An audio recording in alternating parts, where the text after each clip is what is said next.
پاکستان تحریک انصاف اور حکومت کے درمیان مذاکرات کی خبر موجودہ سیاسی منظرنامے میں کلیدی اہمیت کی حامل ہے۔ یہ معاملہ یوں آگے بڑھا ہے کہ 26 نومبر کے بعد جو واقعات ہوئے ہیں، پاکستان تحریک انصاف کے بقول جس طرح گولی چلی ہے اور حکومت کے بقول کوئی گولی نہیں چلی ہے، اور کچھ لوگوں کے نزدیک 12 کے قریب جو پاکستان تحریک انصاف کے کارکن ہیں وہ اس میں جاں بحق ہوئے ہیں، یہ اس پس منظر میں انتہائی اہمیت کی حامل ہے۔ ہم یوں کہہ سکتے ہیں کہ حکومت نے آخرکار وہ اہداف کم و بیش حاصل کر لیے ہیں ابتدائی طور پر جو ان کو مطلوب و مقصود تھے۔ مثال کے طور پر تحریک انصاف اس سے قبل یہ مطالبہ کرتی چلی آ رہی ہے کہ جب تک ان کے بانی پارٹی کے عمران خان باہر نہیں آئیں گے اس وقت تک بات چیت نہیں ہوگی، جب تک ان کے جو قیدی ہیں وہ جیلوں سے نہیں چھوڑے جائیں گے اس وقت تک مذاکرات کا جو عمل ہے وہ آگے نہیں بڑھے گا۔ مگر اب تحریک انصاف نے ان تمام جو پیشگی شرائط ہے اس سے بظاہر دستبرداری کا اعلان کیا ہے۔ ناظرین، بنیادی وجہ اس کی یہ ہے کہ 26 نومبر کے جو واقعات ہوئے ہیں، جس طرح بشیرہ بوبی، علی امین گنڈا پور جو ہے وہ مبینہ طور پر وہاں سے بھاگے ہیں اور کارکن بھی تتر بتر ہو گئے ہیں، کچھ لوگ زخمی بھی ہوئے ہیں، یہ تمام عمل نے پاکستان تحریک انصاف کی جو اسٹریٹ پاور ہے اس کو بظاہر کمزور کیا ہے۔ اب مستقبل قریب میں ایسا ہمیں امکان نظر نہیں آتا کہ تحریک انصاف ایک بار پھر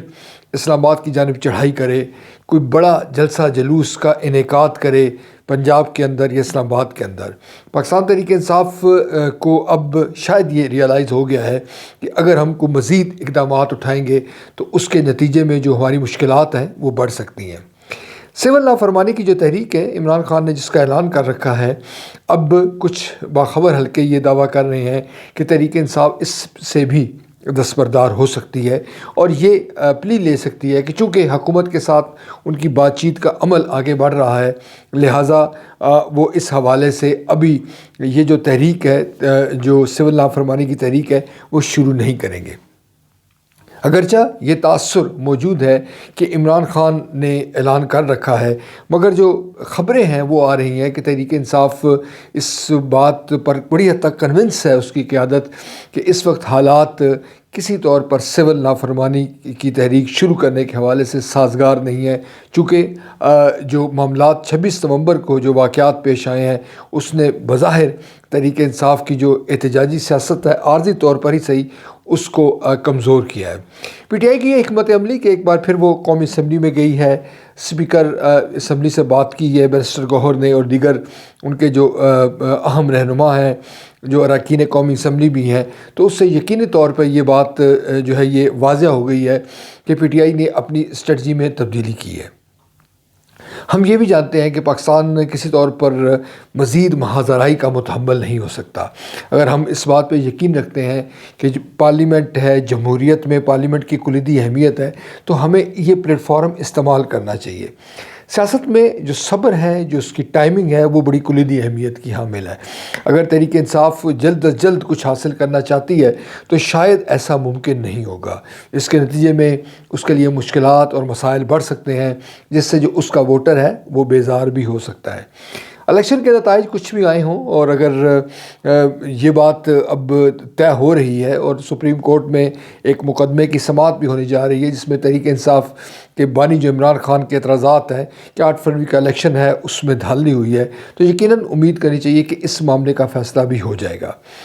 دوسرا جو معاملہ ہے وہ 9 مئی کے واقعات ہیں۔ اس کے بعد ابھی جو 26 نومبر کو جو کچھ ہوا ہے، تحریک انصاف کا اس پہ بھی موقف ہے کہ اس حوالے سے جوڈیشل کمیشن بنایا جائے اور تحقیقات کی جائے۔ یہاں سوال ناظرین یہ بڑا دلچسپ پیدا ہوتا ہے کہ اگر تحریک انصاف کا جو نیریٹو ہے، جو جوڈیشل کمیشن بنتا ہے، جو موجودہ عدلیہ ہے، اگر ہم اس کو دیکھیں، کوئی ایسا صورتحال بنتی ہے تو کیا